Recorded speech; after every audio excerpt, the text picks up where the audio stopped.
ene asase betwa mu akọ nanso Nyankopɔn asɛm de etim hoda ebremu ye toa eye abofo miensa enkra nsɛm no adesua so na ofa ye drusu yi watu din sɛ da sempa no na ansa na yɛbɛkɔ nsɛm no mu na yɛhunu sɛdeɛ adesua no wɔde maye no eton safro sɛ kame ho na yɛmɔ mpae yɛnagya wɔ soro da wase wa kwanya wɔde ama yɛn sɛ yɛnsua da sempa no ho asɛm sɛdeɛ wɔ abɔfo miensa nkra nsɛm no mu yɛbrɛ yɛ akoma so w'anim ne yɛton safrɛ ho kronkron no kora kwankyerɛfo no sɛ mo mɛkyerɛkyerɛ yɛn ɛnkɔ nokora nyinaa mu yɛabɔ mpae yi ɛwɔ Kristo Yesu din mu amen. Migidi sɛ wafa ɔtwerɛsɛm na wasiesie wo ho sɛ adesua a ɛfa da sempa no ho yi no wo ne me benya mu kyɛfa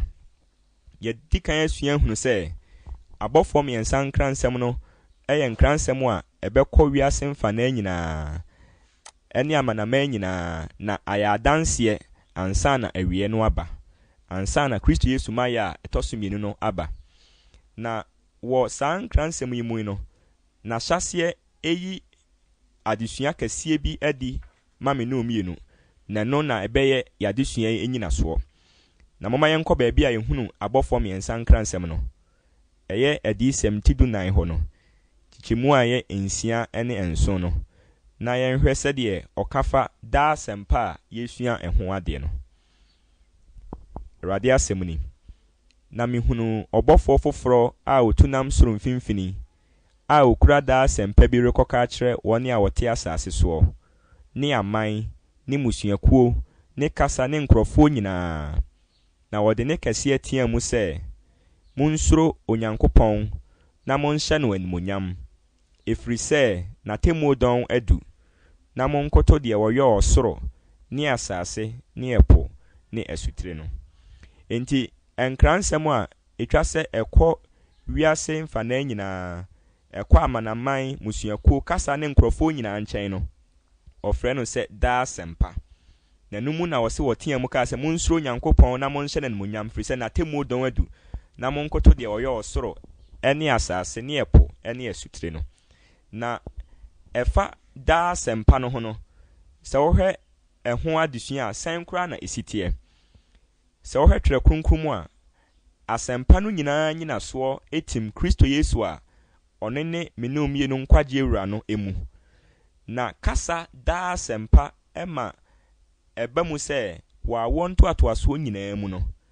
ɛyɛ asɛmpa a ɛfa Kristo Yesu ho no wɔn mu nyinaa enso so enya mu kyɛfa a asɛmpa no awɔ hɔ mmerɛsanten nyinaa mu efiri awɔ ntoatoasoɔ kɔpema awɔ ntoatoasoɔ so no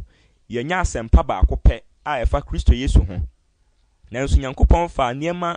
ahodoɔ no mu pii so ɛna yɛ nhwɛsoɔ ma Kristo Yesu a na akyire ɔbɛba abɛwu ama ne mu asɛmpa no awie pɛyɔ no ɛho nti asɛmpa no a yɛwɔ ana ɛwɔ hɔ no deɛ ayɛ daa asɛmpa na ɛnam saa so nti no twerɛ kronkron ma yɛn adesua bi fa ɛyɛ Abraham a wɔtena ase ɛwɔ apam dada ho fa asɛmpa no ho wɔ Galati 40 miensa no yimu a yɛ nwɔtwe no Galatians chapter 3 verse 8 no Awurade asɛm enie ɔse na atwerɛ no di ne hukan sɛ Onyankopɔn firi gyidie mu na ɔbɛbu amanaman bem nti ɛka asɛmpa no kyerɛ Abraham sɛ wo mu na wɔbɛhyira amanaman nyinaa nti Abraham a wɔtena ase ɛwɔ apam dada mmerɛ mu no Nyame asɛm edi ho adanseɛ ɛwɔ Galatians 3 verse 8 sɛ ɔka asɛmpa no ɛkyerɛ no na nsɛm a Nyame fa so de ka kyerɛ sɛ Abraham mu ɛna wɔbɛhyira amanaman nyinaa a na asɛm yi esi Kristo Yesu so sɛ Yesu Kristo a ɔyɛ Abraham aseni no mu ɛna Onyame afa ne so de nkwagye abrɛ nipa nyinaa ama abɛyɛ nhyira ama amanaman nyinaa ɛyɛ Kristo Yesu mu nkwagye a yafa saa kwan so anya yi ɛna ama amanaman nyinaa ayɛ nhyira nti asɛmpa a etim wɔ Kristo Yesu mu no ɔkan enso ɛkyerɛ Abraham ɛwɔ saa nsɛm yi mu na ɔman Israel a tresem di ho adanseɛ sɛ ɛyɛ Onyame man a woni won nanti bebre nso no onyame eka nasem kyerɛ wɔn sɛdeɛ ɔsomafo Paul di ho adanse ɛwɔ Hebrew 14:9 kyemu a yɛmienu no ɔsɛ na wɔka asɛmpa nso akyerɛ yɛn sɛ wɔn ara sɛ wohwɛ kasa a wɔkasa sɛ wɔn ara he a bra wahyɛ ɛyɛ etimiensa no mu nsɛm no awie yɛn so no wobɛhunu sɛ na wɔkasa fa ɛyɛ Israelfoɔ ɛho na bra obedru ɛyɛ Hebrew chapter 4 verse 2 no ɔkasa waka asɛmpa no akyerɛ yɛn sɛ wɔn no egyina hɔ ma ɔman Israel nti ahɛ wɔtwe adwene akɔ so sɛ ɛyɛ asɛmpa no Israelfoɔ nso so ɔka kyerɛ wɔn nti me nuanom asɛm a edi sɛm ti du 9 kyemu ensia no da no adi sɛ ɛyɛ daa asɛmpa no ɛyɛ deɛ yɛtrodo ampa yɛnya asɛmpa baako pɛ a ne nyinaa tim wɔ Kristo mu na ayɛ daa asɛmpa a mmerɛ no onyame ka kyerɛ awɔnto atoaso biara mu a ne nyinaa tim wɔ Kristo Yesu mu na ni asɛmmisa ebebusa yɛn ho ne sɛ kwan bɛn so ɛna onyame fae ɛka asɛmpa no ɛkyerɛ ɔman Israel momma yɛnhwɛ sɛdeɛ ɛyɛ Exodus chapter 25 verse 8 adeyo bi a onyame ɛkyerɛ ɔman no sɛ wɔnyɔ na afei ɛnyɛ kwan a ɔbɛfa so akyerɛkyerɛ wɔn afa daa asɛmpa no ho Exodus 25 verse 8 wɔsɛ na ma wɔnyɔ tenabea kronkron ma me na mentena wɔ mu nti kwan a nyame pɛɛ sɛ wɔfa so kyerɛkyerɛ ɔman no ɛwɔ daa asɛmpa a ne nyinaa tim wɔ Kristo Yesu mu no na ɛyɛ tenabea kronkron a ɔsɛ wɔnyɛ ma wɔn na saa tenabea kronkron a wɔsan frɛ no ntomadan no ɔsomafoɔ Paul ɛbɔ ɛho tɔfa ɛkyerɛ yɛn ɛwɔ Hebrewfoɔ nwoma no mu ti a yɛ nkron no yi mu a yɛ baako kɔpem enum no Hebrews chapter 9 verses 1 to 5 ma yɛntie Awurade asɛm na afei kane apam no nso wɔ ɔsom ho nsiesie ne wiase ha kronkron bea deɛ efiri sɛ wosi ntomadan bi a wosi mu kane a kane adua ne ɛpono a paano gu so wɔ mu a wɔfrɛ hɔ kronkron bea na ntwamutam a ɛtɔ so mmienu no mu wɔ ntomadan a wɔfrɛ hɔ kronkron mu kronkron ɛwɔ sika aduhwamhyia bukyia ne apam adaka a wɔde sika adura ho nyinaa a sika pɔreɛ a mana wɔ mu ne Aaron poma a ɛfefɛe ne apam apono no ɛwɔ mu na ɛso na animonyam kirubim a ɛtrɛ mpata adwa no so sie nso yɛrentumi nka nneɛma yi ho nsɛm mmeako seesei nti ɔsomafoɔ Paul ɛɛbɔ tɔfa afa ntomadan no ho anaasa atenabea kronkron a onyame hyɛ ɔman no sɛ wɔnyɛ no ɛho akyerɛ yɛn na ɛno na ɔretwa yɛn mfonin sɛ ɛwɔ afaanu mmienu tomadan no mu akyɛ mmienu na deɛ ama mu akyɛ mmienu no ɛyɛ ntwamutam anaa curtain a na akyɛ mu mmienu na ɔfa a edi kan no sɛ owura ntomadan no mu a na wɔfrɛ hɔ kronkronbea ɔfa ɛtɔ so mmienu nso bere a watra ntwamutam no wɔfrɛ no kronkron mu kronkronbea na nneɛma a ɛwɔ ɔfa a edi kan yɛ kronkronbea na ɔbobɔ so bi sɛ ɛpono a paano egu so ɛno no sɛ wowura mu a wonifa soɔ no wobɛhunu sɛ esi hɔ na wobenkum so nso no wobɛhunu kanea dua kanea nso sɛ ɛno nso ɛwɔ hɔ na w'anim ntentensoɔ ɛwɔ ntwamutam no anim pɛɛ no wobɛhunu ɛyɛ afɔrebukyia a na wɔhye so nnuhwam na saa nneɛma nyinaa ɛtotɔ ewie a ɛne sɛ wɔasiesie kronkron bea hɔ a ɛno nso so ɛwɔ ɛyɛ napam adaka ne bibia totɔ din kamakama dwumadie bɛn ɛna na ɛtoa so ɛwɔ ntomadan no mu saa dwumadie ahodoɔ a na ɛkɔ so mu no ɛyɛ kwan a nyame fa so ɛde kyerɛkyerɛ ɔman no ɛfa daa sɛmpa na ne nyinaa si Kristo Yesu so no ho na anuanom moma yɛnhwɛ sɛdeɛ ɔsomafoɔ Paul kyerɛkyerɛ fa dwumadie ahodoɔ a na ɛkɔ so ɛwɔ ntomadan no mu no ho Hebrews chapter 9 hɔ a yɛtoa so verse 6 and 7 no ɔse na wosiesie nneɛma yi saa a asɔfoɔ no kɔ ntomadan a wosii no mu kane no mu daa kɔyɛ ɔsom ho nnwuma enti ɔsomafoɔ Paul ɛtwe adwene akɔ so sɛ na yɛwɔ daa som ɛwɔ ntomadan no mu na ɛno no sɛ oman munipa bi anase Israel ni bi hunu se wayɛ mfomso etia Onyankopɔn a etwa se wosra ode adwama a oni dem ana ponche a edem ne nkekan biara ni ne ho ebeba eye ntomadan no abonten na ono a wɔyɛ bɔne no de ne nsa ato aboa ne minimu akuno bro de se kan akuno awie no a kyerɛ sɛ wɔgye tum sɛ wayɛ mfomso atia Onyankopɔn no mogya ehwie gu ye no mu bi no ɔde begu esen mu na asɔfo a na ɛyɛ adwuma daadaa sumunu mu no emu bi agye saa mogya no na afei ɔde akɔyɛ adwumadie soronko ama saa nipa no ɛwɔ kronkron bia hɔ daadaa som na ekowie ɔfa edikan no mu nko a wɔfrɛ no kronkron bia hɔ no na ɔsɔfo a ɔde mogya no kɔ kronkron bia hɔ no bɛpete egu ntwamutam no mu mprenson na bra wɔyɛ saa de nyina no na de wɔde aboa no ba afɔrebɔ no nso so ɛsrɛ sɛ onyame de ne mfomso ɛbɛkyɛ no na mogya a wɔpete gu ntwamutam no ɛyɛ nhwɛsoɔ sɛ afei saa nipa kɔ no bɔne afiri ne so na abegu ntomadan no mu emum nti ɛma ntomadan no ho egu finfiri sɛ wɔ afi no mu nyina mu no daadaa som no ɛma nipa a wɔbɛbɔ afɔre no wɔmunya bɔne fafiri anaa wɔmunya ahoteɛ nanso mu bɔne no bɛka ntomadan no mu ɛma ntomadan no ho egu fin na enam sɛ na etwa sɛ wodwira ntomadan no nso ho efiri ɛho afidie ana efiri ɛho bɔne ahodo a na aba mu nti no na yɛwɔ ɔsom a ɛno nso afi bia mu no wɔyɛ a na wɔfrɛ no mpatada som na no na Hebrews chapter 9 verse 7 no ɔsomafo Paul ɛka yɛn ɛwɔ ho moma yɛhwɛ saa ɔsom yi firi sɛ ɛbɛboa yɛn ama yate saa da sempa a etim wɔ Kristo Yesu mu no ase bebree paa Awurade asɛm no wɔ sɛ na deɛ ɛtɔso mmienu no deɛ ɔsɔfo panyin no nko na afeda ɔkɔ hɔ prɛko onya mogya a ɔno ara ne ɔman no mfomso nti ɔde kɔma enti na ɔsom enso kɔso ɛwɔ afe a ne wɔfrɛ no mpatada sɛdeɛ kyerɛ yɛbɛhunu ɛwɔ Leviticus nwoma no mu no na ɛno deɛ na yɛ ɔsɔfo panyin no nko ara na timi ɛyɛ saa dwumadie no ɛma ɔman no sɛ saa ɛda yi a wɔfrɛ no mpatada yi ɛtɔ a ɔman mu no nyinaa ɛde ɔpapo mmienu anaa pɔnkye mmienu ɛna ɛbɛba na baako ayɛ Awurade papo ɔno na obeku no na ɔsɔfo panyin no ɛde ne mogya akɔyɛ ɛyɛ mpata ama ɔman no ɔsɔfo panyin no bɛtra ntwamutam no akɔ ɔfɛ ɛtɔso mmienu a yɛhunu sɛ ɔfrɛ no kronkron mu kronkron bia hɔ ɛhɔ ɛna ɔbɛyɛ di madwumadie ama ɔman no saa neɛ mekan nyinaa Leviticus chapter 16 ɛkyerɛkyerɛ mu sɛdeɛ mekan yara na ɛboa mi ehunu sɛ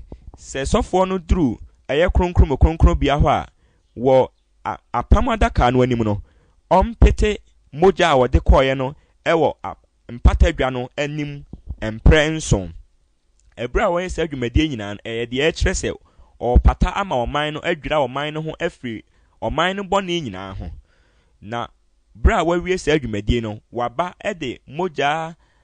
a aka no mu bi abɛyɛ mmɛn a ɛwɔ afɔrebukyi a ɛyɛ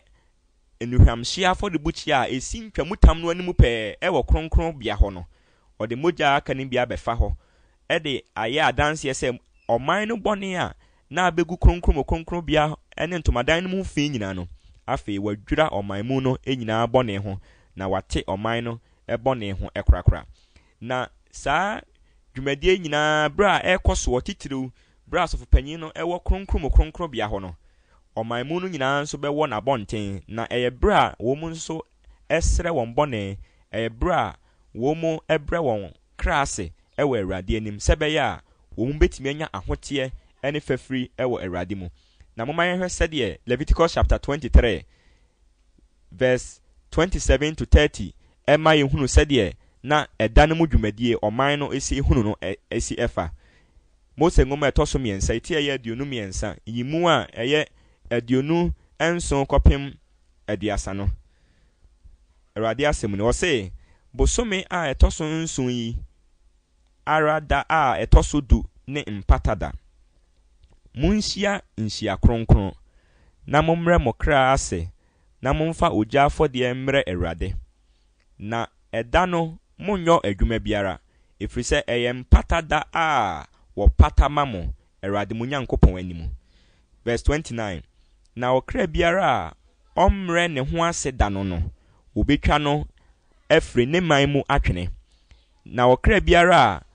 ɔyɔ adwuma bi saa da no no mɛsɛe saa ɔkra no afiri ne man mu. Enti ahai ema yehunu sɛ na saa empata da no ɛyɛ atemmuo dɔn ma ɔman no. Firi sɛ obiara a wanhunu dwumadie sɛ yɛ dwumadie kunini na ɔbɛyɛ adwuma bi na wanfa no adehia no saa nipa no Nyankopɔn se wɔno ankasa bɛsɛe no afiri ɔman no mu. Na obiara nso a ɔmmerɛ ne kra ase na wɔnsrɛ ne bɔne na wɔmpɛ Awurade kyɛw ɛma onya fɛfiri no saa nipa korɔ no nso no wɔsɛ obetwa no afiri ne man mu atwene. Nti na da yi ɛyɛ da ehu ye pa ɛyɛ da sɛ nya tɔpɛ ɔman mu no nyinaa ɛde suro ɛne ahopopɔ ne ahobrɛaseɛ ɛbɛ Awurade anim benya fɛfiri ɛne ahoteɛ. Firi sɛ ɛyɛ da na wɔdwira ntomadan no ho nyinaa afiri wɔn bɔne ho. Nti mo ma yɛnhyɛ ne nso sɛ na mpata da no ɛsan yɛ atemmuo da ɛma ɔman no na atemmuo dɔn ma ɔman no. Na ɛyɛ da nso a wɔdwira ntomadan no ho nyinaa. Ɛna ne bebusa sɛ sɛn na saa dwumadie nyinaa esi wie ɛwɔ Kristo Yesu a wɔno mu ɛna da asɛmpa no etim no emu koraa. Moma yɛnsan mmra ɛyɛ Hebrew 14 nkron no kyemu a ɛyɛ nwɔtwe kɔpem edu no na yɛhwɛ sɛdeɛ saa nneɛma nyinaa etim ɛwɔ Kristo Yesu a ɔno na da asɛmpa no nyinaa wie pɛyɔ ɛwɔ ne mu no. Hebrews chapter 9 verses 8 to 10 no Awurade asɛm ni. Emu na honhom kronkron kyerɛ yei pefee sɛ ɛbra a wonya nyi kwan a ɛde kɔ kronkron mu no ɛde nkyerɛɛ no na ntomadan a edikan no ɛda so si wɔ. Timi nuanom nsɛm a ɛda adi fa ntomadan no adesua ho sɛdeɛ ewie pɛyɛ o Kristo Yesu dwumadie mu no ɛyɛ honhom kronkron no nso adesua kɛseɛ a wɔde mawiase nyinaa ɛwɔ awie bere mu. Na etwasɛ me no mmienu hunu ne ɛte aseɛ no na wɔkyerɛ mu sɛ kosi sɛ na Yesu bɛma dwumadie a ɛwɔ ɔsoro ntomadan no mu aba mu no na kane ntomadan a na yɛ nhwɛsoɔ no ɛda so ɛkɔ so. Verse 9 no wɔse na ɛno yɛ mfato ho de ma seesei bere yi sɛdeɛ wɔyɛ ayɛyɛdeɛ nso ma ɛne afɔde a ɛntumi ma deɛ ɔsom no nni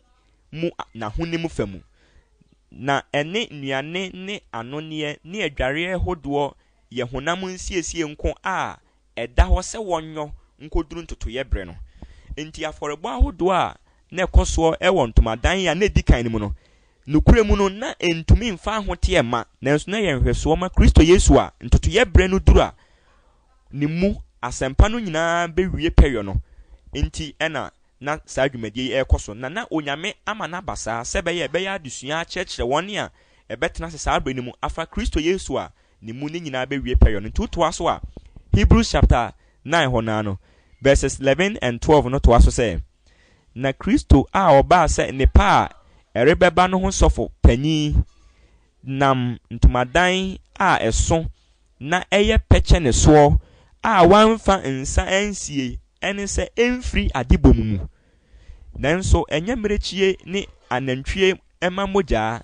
na ɔno ara ne mogyaa so na ɔnam kɔɔ kronkron mu prɛko konya daa ɔgyeɛ. Anuanom ne adɔfonom ɛyɛ anigyesɛm ɛna yɛakenkan no seesie a no saa dwumadie a na ɛkɔ so ɛwɔ kane ntomadan mu no na ɔya kosi ntotoyɛ brɛ no sɛdeɛ Hebrews 9 verse 10 no twɛn yɛadwene kosi soɔ no. Na ntotoyɛ brɛ no duruiɛ no Yesu Kristo a ɔbaeɛ ɛwɔ ne pɛ mu no ɛde ɔno ankasa ne mogyaa bɛbɔ afɔdeɛ maa yɛn na ɛnam ɔno ne mogyaa no so na ɔde akonya daa wɔgyeɛ ama yɛ prɛko pɛ. Ntimi nuanom ɛnyɛ mmerekyie mogyaa ɛnyɛ anantwie mogyaa ɛna ɔde agye me no mmienu nkwa na mmom ɛyɛ Kristo Yesu onyame ba no ankasa mogyaa a edi bem no ɛna wɔde agye me no mmienu nkwa na ɛno na no ɔnam ɛmo afɔrebɔ no so ɛyɛ nhwɛsoɔ ɛyɛ adesua ama me no mmienu. Timi nuanom daa asɛmpa a etim wɔ Kristo mu no onyame ɛnam ntomadan som yi so ɛma emu ɛyɛ kan na ɛboa yɛn yie paa. Na anuanom ne adɔfonom Kristo Yesu abɛyɛ me no mmienu Nyankopɔn aguama a wɔnam no so eyi wiase bɔne korokora. Ɛno nti na bere a Yohane ɛbɔ asuo na wɔhunu Yesu Kristo no nyame asɛm di ho adanseɛ ɛwɔ Yohane asɛmpa no ti baako nkyɛmu a yɛ aduonu nkron no John chapter 1 verse 29 sɛ na ade kye no Yohane hunu Yesu se oreba ne nkyɛn na wo se hwɛ Nyankopɔn adwama a oyi wiase bɔne kro no nie. Verse 36 no wo se na ohunu Yesu a onenam hɔ no ɔka sɛ hwɛ Nyankopɔn adwama no nie. Anuanom ne adɔfonom, Yesu Kristo abɛyɛ Onyankopɔn adwama ama yɛn. Ɔno ɛna na mmerechie ɛne empɔnkye ɛne ɛmoa no okunkum wɔn no nyinaa no egyina hɔ ma. Na ɛnam saa nso nti no ɛbra Yesu Kristo hwie ni mogya egui ɛwɔ asennua no so no ɛma dwuma bibi soronko bi esi ɛwɔ kane ntomadan no mu. Moma yɛnkɔ Marko asɛmpa ti a yɛdunum no kyemu a yɛ 37 ɛne 30 nwɔtwe no na yɛnhwɛ adesua bi ɛwɔ hɔ. Mark chapter 15 verses 37 and 38 no Awurade asɛm ni. Na Yesu de ne kɛseɛ tie mu no owui. Na ntoma a etwa asɔredan no mu mienu firi soro besi fam. Nti ɛbra Yesu Kristo egyae ne home mu ɛwɔ asennua no so no twerɛsɛm di ho adanseɛ sɛ ntomadan no mu mienu. Ɛyɛ ntwamutam no a ɛwɔ ntomadan no mu mienu ɛde kyerɛ sɛ afei deɛ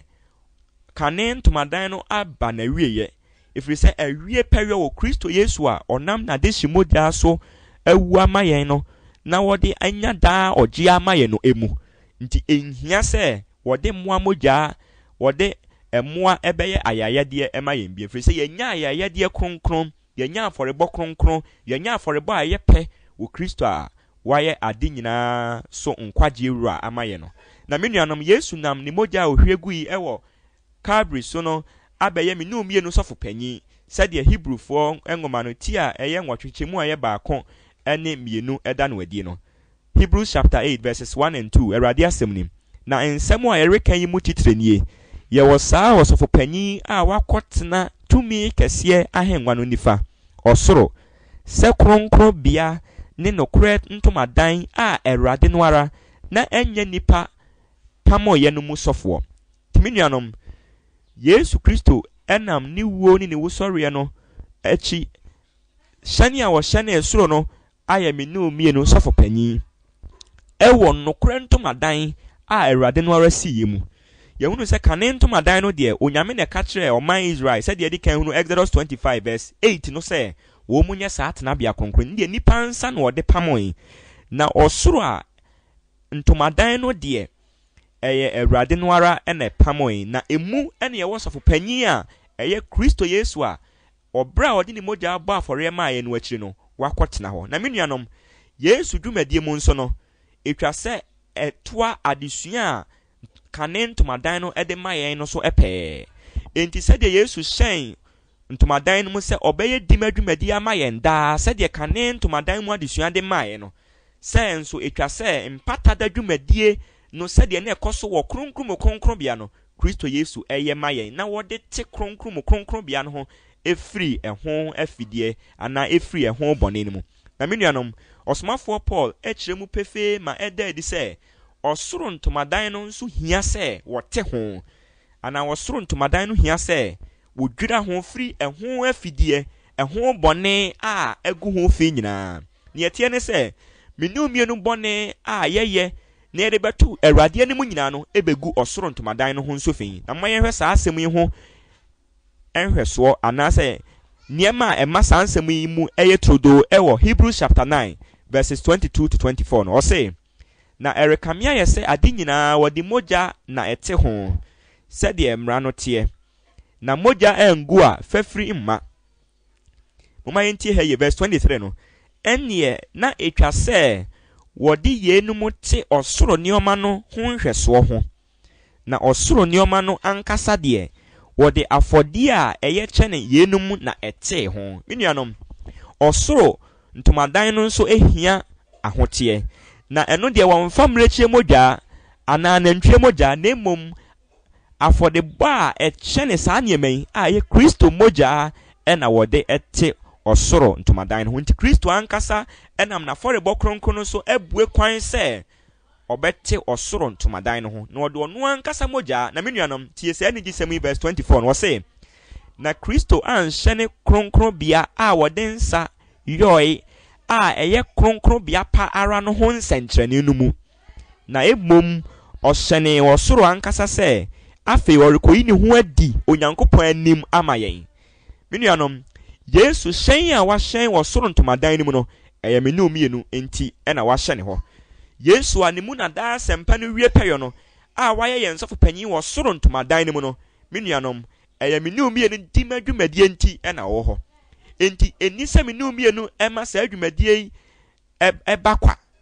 anaasɛ mfasoɔ wɔ saa adwumadie mu no ehwie gu saa kwa etwa sɛ ɛba mfasoɔ ma me ne omienu fi sɛ Kristo Yesu ɛwɔ soro ɛma me ne omienu ntia na menuanom sɛ kane no wɔ mu ɛsom saa nnwumadi a na ɛkɔso ntomadan no mu empo nya ahoteɛ gidi a no wɔ Yesu a no bɛba bɛwu no mu a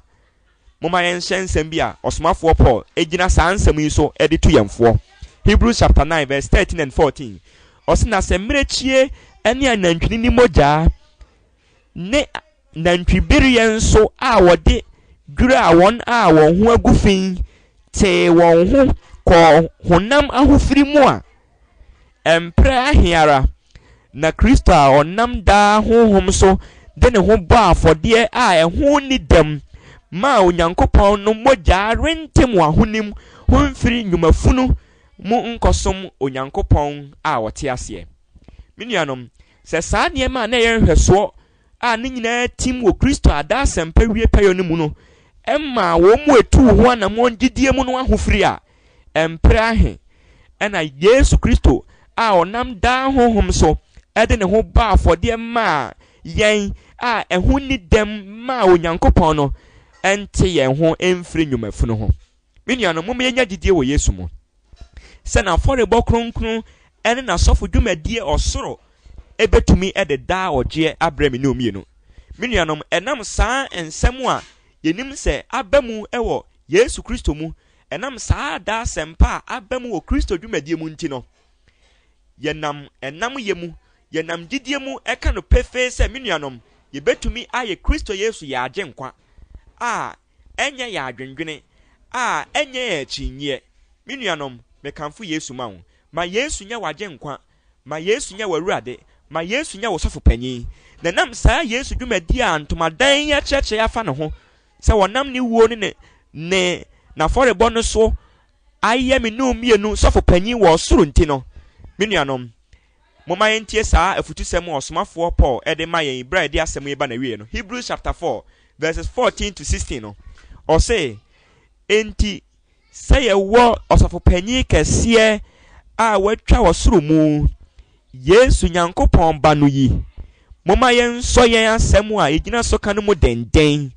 na yɛni ɔsɔfo panyin a ɔntumi hunu yɛn mmerɛ yɛ ma yɛn na emom deɛ wɔsɔ no ahwɛ ade nyinaa mu sɛ yɛn ara nso oni bɔne